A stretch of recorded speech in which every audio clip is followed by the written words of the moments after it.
Welcome into the latest edition of Extra Time. Thank you as always for your tweets. Mark's here, Ali is here, as is Shaka. Shaka, can you just describe what's going on in your house that is causing such commotion at the moment? Nothing anymore. Everybody's gone. So what was happening when we were recording the show? Two kids decided to leave right at that point and stomping around and slamming doors, as they do, as kids do, yeah. Ah, Shaka, you need look. You see Ali's kids doing that. They're scared to death of him. I'll have to get Ali up here to give my kids a stern talking to. Yeah, oh dear, I don't even want that. For Mark. For Mark, who do you think they don't want that. Who do you think is likely to join Manchester United? Here we go, Mark. Who's more likely to join United? Cristiano Ronaldo or Harry Kane? Well, I don't think either are particularly likely, but I think the most likely of those two is Cristiano Ronaldo. Wow. Where's Harry Kane going to go? I think Man City are the favourites. I think they've got the appetite, they've got the money, they need to find the centre forward because Aguero's going, Gabriel Jesus isn't up to it. And I think Harry Kane fancies going to Man City. I think he wants to win trophies, and if you're going to win trophies, you go to Man City. If you want to win trophies, you don't go to Man United right now. Sorry, but Chelsea, I just can't see him going to Chelsea because there's so much animosity between Tottenham and Chelsea. I just don't think he'd go there. I do think he's got too much respect for Tottenham to push him to Chelsea, so I think it's Man City all the way. What do you think Cristiano Ronaldo to United, Ali? Would you like to see that? I would like to see it, but I don't know that this is in the best interest of Manchester United, Ole Gunnar Solskjaer, or the players that are part of this team right now. When Manchester United, if indeed they decide to bring in Cristiano Ronaldo, they're also saying, because any team that Cristiano Ronaldo is in, he is that guy. He is the man. And whatever philosophies and plans that you have for the future and whatever structure that you want to have and whatever is it that you want to make of Mason Greenwood or whatever the plan is for Marcus Rashford, all those things kind of take a secondary role to whatever Cristiano Ronaldo wants to do. And things will be built around him. That's how big of a personality and how big of a player he is and how big of a name he is. And so better be careful what you're trying to do and better be certain that Cristiano Ronaldo is willing to buy into whatever is it that you're trying to sell him. How many goals did he score past you, Shaq? None that I recall, Dan. What do you mean? He scored his first ever Premier League free kick past you. That's well known. I don't remember that. Oh my goodness. Get on YouTube. Have a look on YouTube. Do the guys think Pep will be scared, or will he start celebrating if he sees Werner's name ahead of Giroud when the starting lineup comes out this weekend, Ali? When he sees the name of Werner ahead of Giroud, is that the question? Yes. Well, look, anytime that you see Timo Werner in the starting lineup of the opposing team, right now, given his performances, you're not exactly scared. But then again, I don't think Olivier Giroud is scaring anybody either. I think if you're Manchester City and Pep Guardiola, you're more concerned about the quality of your possession, the speed of your possession, and what you're doing in the attack. You're not so concerned as to what's happening on the other half of the field if you indeed take care of the ball the way that you know how. Now, are you going to the final ahead of Gab, Mark? How does that work in the ESPN FC writers hierarchy? Wow, controversy. I am going to head of Gab, but I'm not. Yeah, I'm not sure. Maybe Gab's decided to have a weekend off. I don't know. You need to ask Gab. Political. That's what it is. It's political. Wow. I mean, hey, you can feel the tension. Yes, exactly. I can feel it in my home office. I can feel the tension.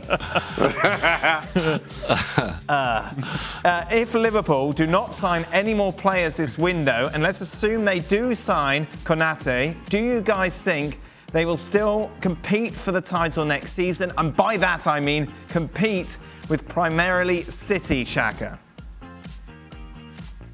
I don't know if they will compete necessarily with City. I think they'll be a whole lot closer. And this is assuming that Virgil van Dijk is back and close is for myself.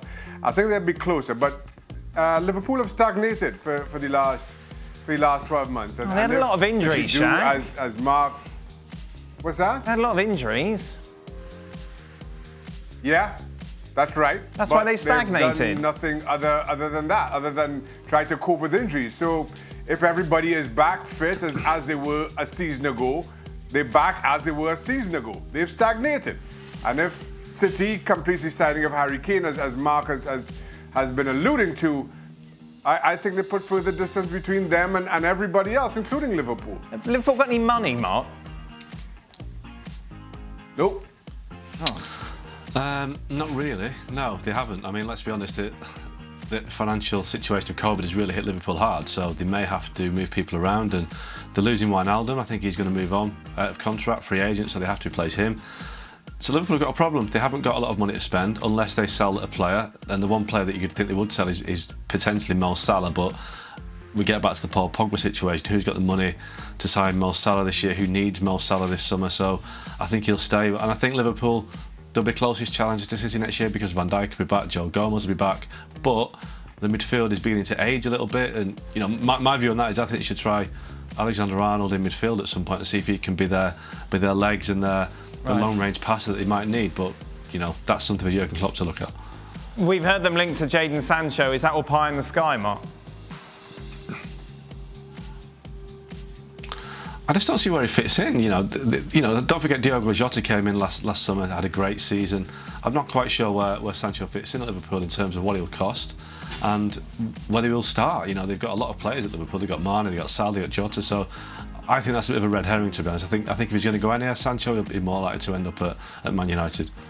How did Haaland win German Player of the Year? Why doesn't Lewandowski get any international credit? I think I saw this, and I think to be clear, I think it was a fans' vote. So take that as whichever way you like. Would you have voted for Lewandowski, who got 41 goals and broke Gerd Muller's record, or Erling Haaland? Jan voted, didn't he? All the time, Ali.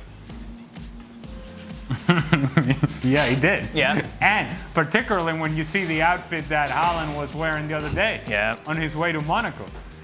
It was all Norway all the time. And so, you know, Jan was in it. And Haaland is a very popular player. And I think it says a lot about what he may bring to whatever team he goes to.